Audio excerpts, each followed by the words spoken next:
Okay guys, today we're going to learn about future perfect tense and future perfect continuous. So, check it out. Hello guys, today I will continue my explanation about our last material, ya, tentang future tenses. Nah, last week I have explained you about simple future and future continuous tense. Nah, jadi hari ini yang pertama Miss akan menjelaskan future perfect tense. Okay, the first is the function of future perfect tense. Nah, apa sih fungsi dari future perfect tense ini? Oke, yang pertama, untuk menyatakan kegiatan yang diprediksi akan sudah selesai di masa depan pada waktu yang spesifik. Jadi waktunya jelas. Nah, yang kedua, untuk menyatakan kegiatan yang akan sudah selesai ketika kejadian lain terjadi. Ya, inilah fungsi dari future perfect tense. Nah, kita ke ciri-cirinya, the characteristics of future perfect tense. Yang pertama itu using will have plus verb 3. Nah, menggunakan will plus have plus verb 3. Nah, using time signals, menggunakan kata keterangan waktunya apa di sini? Contohnya seperti by this time, by next Sunday, by 5, by the end of this month, by on the 5th of May, at this time next week or month. Itu hilang T-nya, nanti ditambahi ya pas waktu menulis. Before and when. Ini adalah ciri-ciri dari future perfect tense. Nah, we're going to the form, rumus yang akan kita gunakan di kalimat positif, subject plus will plus have plus verb 3. Nah, contohnya langsung ya. Gilbert will have come back from USA by the end of this month. Nah, ini kan menyatakan akan sudah selesai di masa depan dan pada waktu yang spesifik. Nah, akan sudah selesai. Nah, maka dia di sini si Gilbert akan pulang ke Amerika, akan pulang dari Amerika, akan kembali dari Amerika, bahwa dia di situ bakalan selesai di Amerika itu. Maka dia pulang, terus kapan dia pulangnya? Di akhir bulan ini. Jadi waktu spesifiknya itu apa?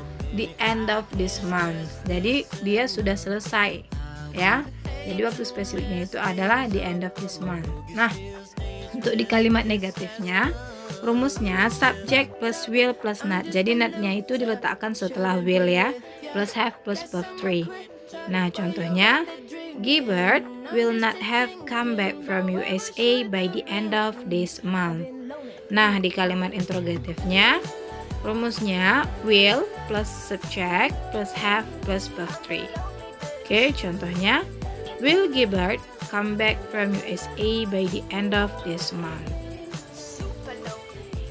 Oke, ini ada contoh lain dari future perfect tense.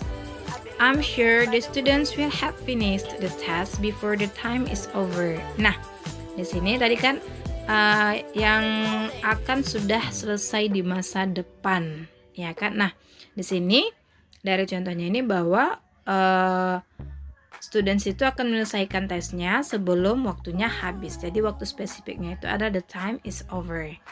Nah, next we will have come when you come at 9. Nah, kami akan pergi ketika kamu datang jam 9.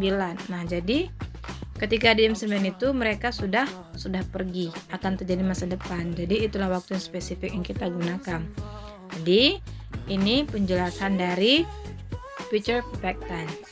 Okay? And the last, I will explain you about future perfect continuous tense. Nah, apa itu fungsinya? The function of future perfect continuous untuk menyatakan kejadian yang akan sudah sedang berlangsung. Nah, apa sih maksudnya akan sudah sedang berlangsung, Miss? Kan kayak gitu ya kan. Nah, maksudnya itu yang akan sudah berlangsungnya itu pada sekarang, tapi di masa depan. Yang akan sudah sedang berlangsung. Dia sudah dilakukan, tapi di masa yang akan datang. Di masa yang akan datang dia sedang berlangsung, tapi akan dilakukan pada saat itu juga. Tapi di masa yang akan datang, tapi dia sudah dilakukan. Itulah namanya future perfect continuous tense. Memang agak rumit dari pengertiannya, nak ya. Nah, kita ke ciri-cirinya. Di sini rumus yang kita gunakan will plus have plus been plus both ing ya. Will plus have plus been ya. Ini kita nggak menggunakan both three, tapi kita menggunakan both ing. Nah, using time signals for, next, at this time tomorrow, for 2 weeks by next month, itu 2 weeks ya, L-nya itu diganti jadi K. Oke, nah kita ke rumusnya sekalian dari contohnya.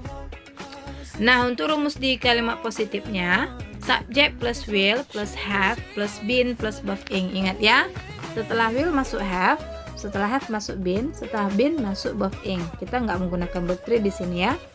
Oke, kita ke contohnya. Dea will have been living in Jakarta for 2 years by next year. Nah, maksudnya di sini Dea tinggal di Jakarta selama 2 tahun. Terhitung tahun depan. Nah, jadi dia tinggal di Jakarta selama 2 tahun, tapi hitungannya sampai tahun depan. Nah, itulah dia yang dimaksud tadi, yang akan sudah terjadi dan sedang berlangsung. Nah, itulah dia maksudnya ya. Untuk di contoh kalimat negatifnya, rumusnya dulu, subject plus will plus not plus have plus been plus both ing. Nah, kita ke contohnya. Dea will not have been living in Jakarta for 2 years by next year. Nah, di kalimat interrogatifnya, will plus subject plus have plus been plus both ing. Contohnya, will Dea have been living in Jakarta for 2 years by next year. Okay guys, that's about my explanation today about future perfect tense and future perfect continuous tense. Okay, if you don't understand, you can ask me to my WhatsApp. Okay guys, thanks for your attention. Bye. Okay guys, in the previous video, I have an assignment for you. You only write our material today on your notebook, then submit to my WhatsApp. Don't forget. Okay guys, thanks for watching. Bye bye.